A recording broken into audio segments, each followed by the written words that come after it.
pour aller maintenant de l'avant dans cette discussion sur cette période, comment pourrais-tu résumer en termes d'analyse structurelle, d'analyse systémique, la période du régime de Boumedienne 65-78? Comment tu peux l'analyser, aussi bien sur le plan de l'approche de la naissance de l'État, de la consolidation d'un type d'État non démocratique, État autoritaire, État sombre, etc. Et sur le plan donc de la structure, de l'idée même de l'État, de l'idée même de la négation de la nation, et de la société, de la classe politique, de l'économie, de la vie intellectuelle. Comment, en termes d'analyse systémique, comment tu peux approcher le régime de Boumedienne? Parce qu'on ne va pas rentrer dans le détail du détail, sinon on ne terminera jamais. Ça mérite des thèses de recherche pendant des années. Oui. Je crois que là aussi, la comparaison avec l'Égypte est intéressante. On a affaire à une sorte d'adaptation du système égyptien de la suite de la révolution de 51. 52, voilà. 52. Deux périodes importantes.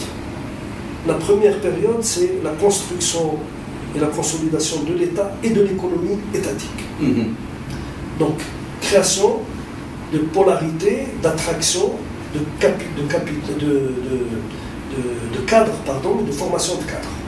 Sur ce plan, ce que l'Égypte a fait sur le plan de la création de cadres, et de cadres souvent de haut niveau, pas ceux que nous avons reçus nous, qui est maintenant la rouge, mais il y avait des cadres de très haut niveau, des cadres intellectuels très respectables et très engagés aussi.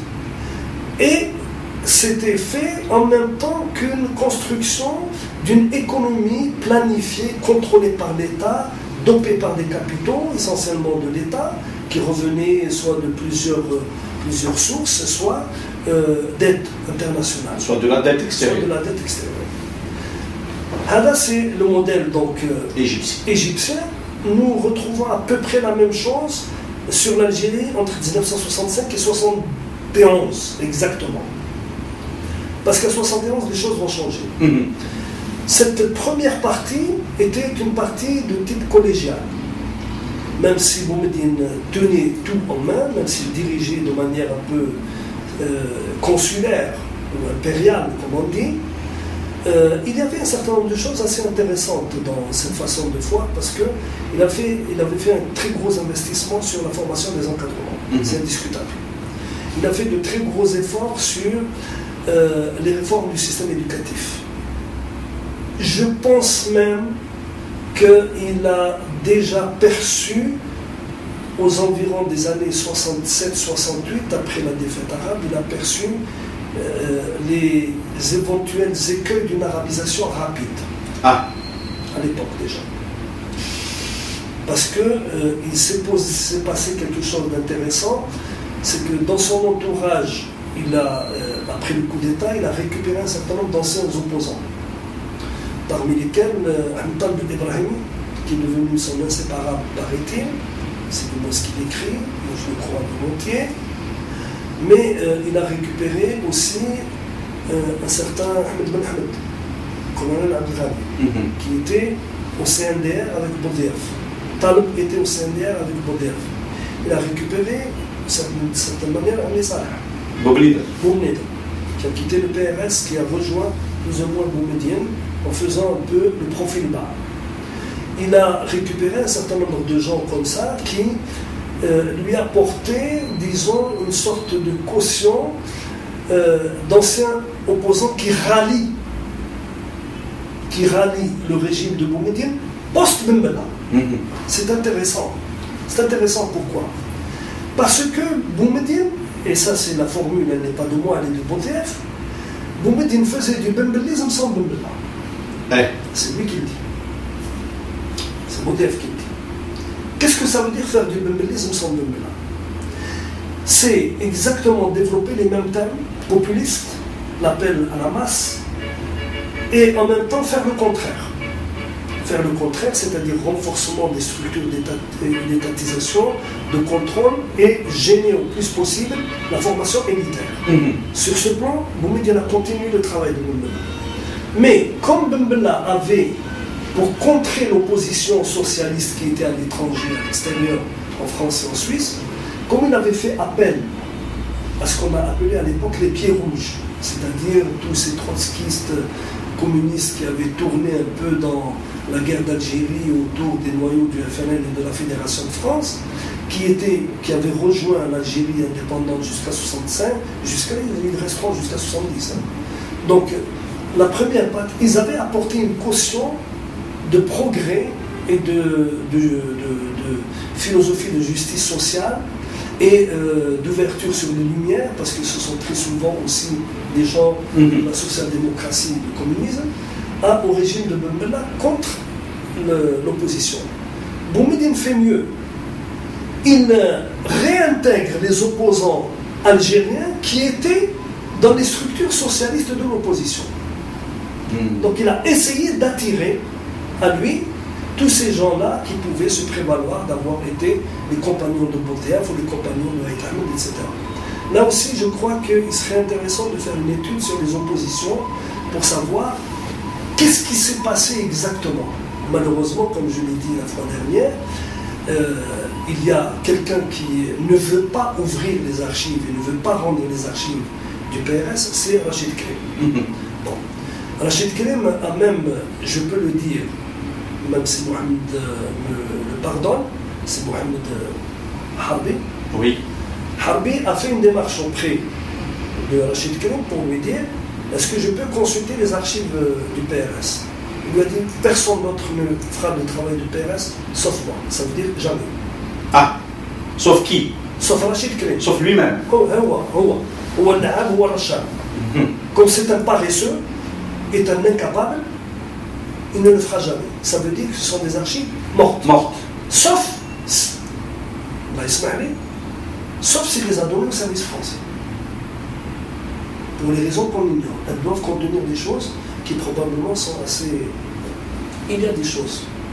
Bon, ce n'est pas l'occasion, mais je pense que ce problème donc, reste de savoir pourquoi Boumediene a détourné un certain nombre de gens d'opposants et les a intégrés. Il n'était pas membre du Conseil de la Révolution. Taleb n'est pas membre du Conseil de la Révolution, ni Ben Ahmed.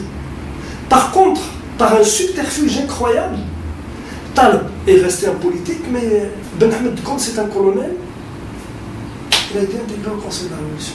Ah, c'est curieux. Comment pouvait-il être au Conseil de la Révolution alors qu'il était dans l'opposition? A-t-il quitté l'opposition avant? A-t-il rejoint? Où? Quand? Comment? Donc, c'est intéressant d'étudier la naissance, l'évolution et l'éclatement de l'opposition. Bien sûr, absolument. C'est pour ça qu'il y a des choses aussi à voir de ce côté-là. Donc jusqu'à 71, le régime, il a calqué quelque part sur le modèle égyptien. Sur le modèle égyptien, consolidation de l'État par une militarisation de l'économie, surtout projection du développement du secteur industriel et consolidation de l'État par la formation de cadres. Jusqu'à 71. 71, je ne sais pas, Boumediene, qu'est-ce qui s'est passé chez lui. Il a eu une sorte d'illumination. Probablement, 71, Nasser était mort. Nasser est mort en 70. 70. Le modèle est parti. Or, le modèle est parti, il faut essayer de faire mieux. Donc en 71, Boumediene va faire exactement la même chose que Nasser en 1956. Nasser nationalise le canal de Suez, Boumediene nationalise les hydrocarbures. Et il est le premier à nationaliser les hydrocarbures dans les pays décolonisés. C'est un geste éminemment politique, très important, qu'il faudrait étudier de près. A-t-il reçu des assurances? De qui? Est-ce qu'il aurait reçu des assurances des Américains, qui sont les plus intéressés par le pétrole? C'est ce que je pense. A-t-il reçu des assurances des Américains de bienveillance, d'une part, mais en même temps, a-t-il reçu des soutiens politico-idéologiques du camp de l'Est? Et quelle était l'attitude que pouvaient avoir les non-alignés par rapport à cette politique? Parce que les non-alignés qui sont nés de Bandung, revus et corrigés par la conférence de Belgrade de 61, les non-alignés se sont radicalisés. La conférence de Bandung ne prévoyait pas de nationalisation. Elle ne voulait pas toucher au problème des États, même pas au problème des droits fondamentaux, puisque l'article 1er de la déclaration de Bandung, aucun État de Bandung ne l'a respecté à ce jour. Le respect de la dignité humaine et le respect des droits citoyens. Aucun. Je dis bien aucun. Donc, en 61, Belgrade, Tito dit il faut que le patrimoine revienne à l'État, ce sera sa base économique, et que ce qui appartenait au colonat revienne aux travailleurs. C'est-à-dire système autogestionnaire dans le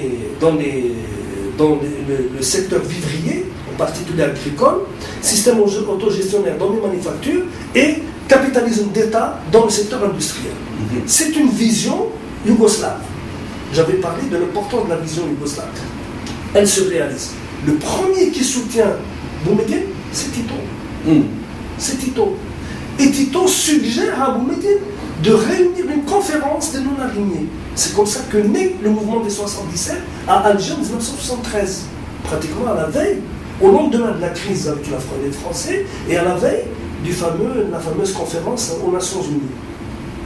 Donc c'est à ce moment-là que Boumediene, pensant avoir réglé le problème de la formation des encadrements, il y avait une université à l'époque digne de ce nom, parce qu'elle était relativement bien encadrée, relativement bien en fonctionnement, elle était sur une rampe de lancement et elle formait des cadres.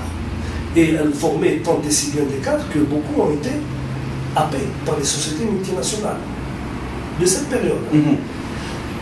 Maintenant, le secteur de l'économie, basé essentiellement sur les hydrocarbures, avait l'air de tourner.